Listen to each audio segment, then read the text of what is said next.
In this video, we can learn some basic concepts in vectors. So first one we can discuss about physical quantities.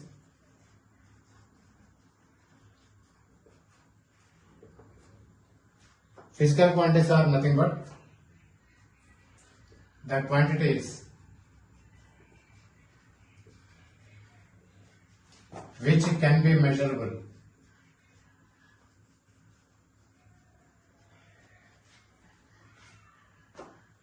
So any quantity that can be measurable can be called as a physical quantity. Here we can see some examples. So in our daily life, so we can measure so many things like length, mass, time, temperature, speed, velocity, acceleration, force, magnetic field, area, volume, density, etc. All these quantities can be measurable. Hence, all these are called physical quantities.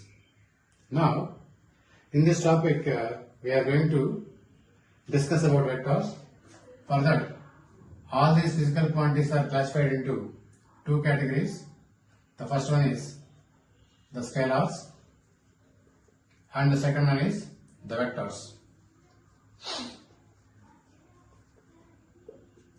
Scalars means the physical quantities which have only magnitude.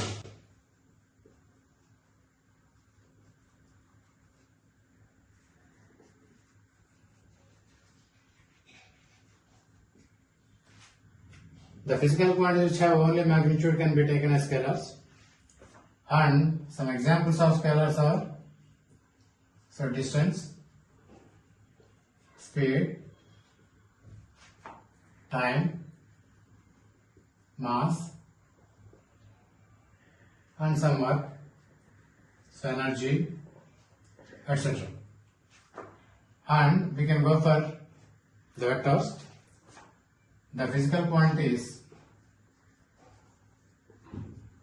which have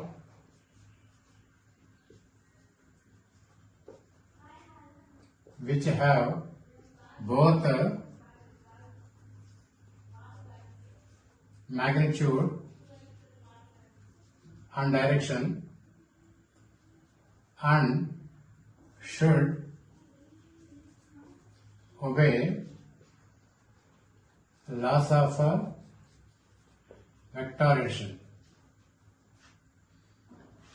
So, all the physical quantities which have both magnitude and direction and should obey the laws of vectorization can be called as vectors.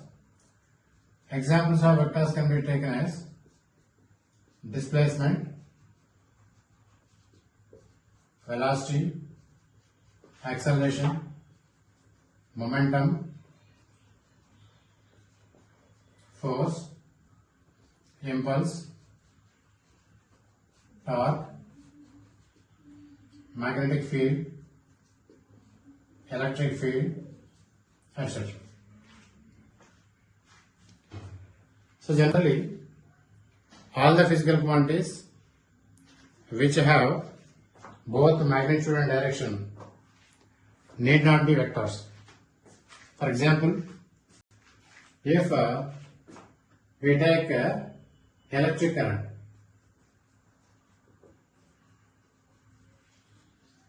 so this electric current has both magnitude and direction, but not obey vectorization. So electric current simply follows ordinary algebraic relation. Suppose in any branch 9 ampere current is flowing through this, and in this branch 7 ampere current is flowing through this one, and in this branch so we can get 16 ampere current irrespective of the directions of the currents in these branches. So electric current can be treated as scalar only. Even though it has both magnitude and direction, it is not obeying laws of vector addition. How to represent a vector?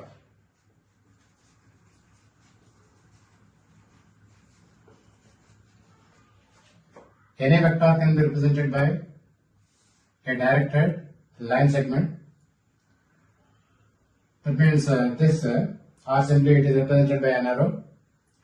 It has a starting point and it has a terminal point.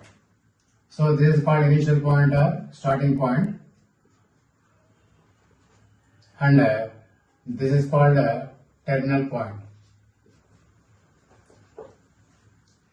Here OI is the length of a arrow. The length of arrow which is proportional to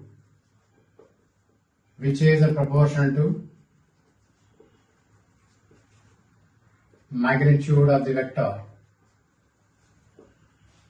and this arrowhead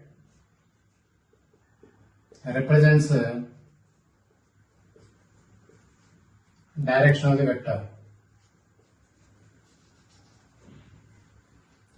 Generally, this vector can be represented by OA bar like this, or simply it can also be represented by a single letter like force F bar, velocity V bar, or momentum P bar, like that.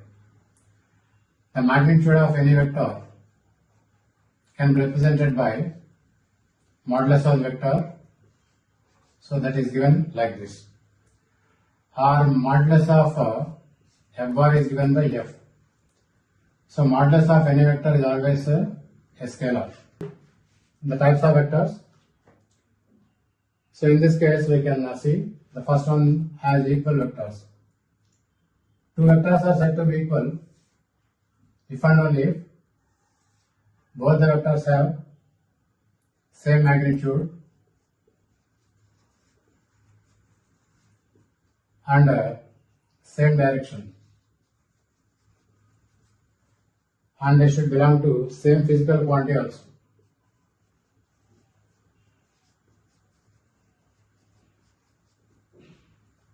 So these two can be represented by equal vectors. If any one of these three changes, the vectors need not be equal. For example, let us say this is 5 Newton and this is also 5 Newton. These two are not equal vectors because here the direction changes. Suppose if magnitude changes, this is 5 Newton and let us say this is 10 Newton. So these are not equal vectors. Why? Because clearly we can identify there is a change in magnitude. Now, if any vector is rotated from this position to this position, so these two vectors are not equal, even though they are equal in magnitude. They are simply equal in magnitude, but directions are different. So, two vectors are said to be equal if and only if their magnitude and direction should be same, and all the vectors belongs to same physical quantities. Next, we can also learn what is angle between the two vectors. So angle between two vectors. Angle between two vectors means angle between two initial points of the vectors or angle between two terminal points of vectors.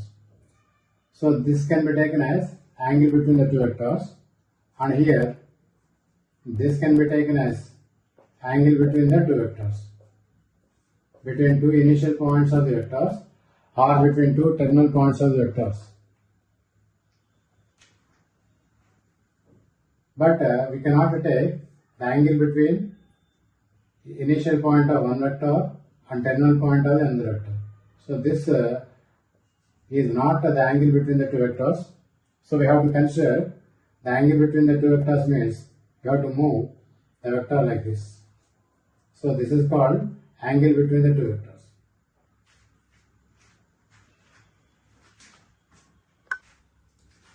If a vector is rotated through certain angle, the vector changes because its direction changes. That means if you take any vector or force vector, so which lies along positive x direction, now this vector is rotated through a certain angle, 45 degrees, then so this vector will be different from this vector. Why? Because the direction changes. So in order to have the same vector, magnitude and direction should not change. Here the magnitude is same, but direction changes. Suppose if the vector rotates through 2 pi radians, then this is once again having same magnitude and same direction. So on rotation of a vector through an angle of 2 pi radians or 360 degrees, so vector doesn't change. And a vector doesn't change if it is displaced parallel to itself. How? A vector doesn't change if it is displaced parallel to itself. That means if you take any vector like this, and if this vector is displaced parallel to itself, magnitude doesn't change, direction doesn't change. And if this is displaced parallel to itself, its magnitude and direction do not change, like this. So if any vector is displacing parallel to itself, it doesn't change. On rotation, it can change its direction so that vector automatically changes, except for the rotation of 2 pi radians or 4 pi radians or 6 pi radians, like that. So let us see one small example here based on angle between the vectors. So let us take 3 vectors, A bar and B bar and C bar. These 3 vectors form an equilateral triangle. Then we have to find out angle between the vectors A bar and B bar, B bar and C bar, and C bar and A bar. Already you know the angle between two vectors means angle between two initial points of the vectors or angle between two terminal points of the vectors.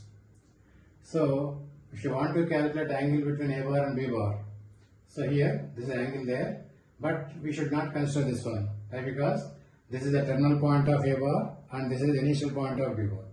So we have to displace A bar parallel to itself such that initial point of A bar should be kept at the initial point of B bar.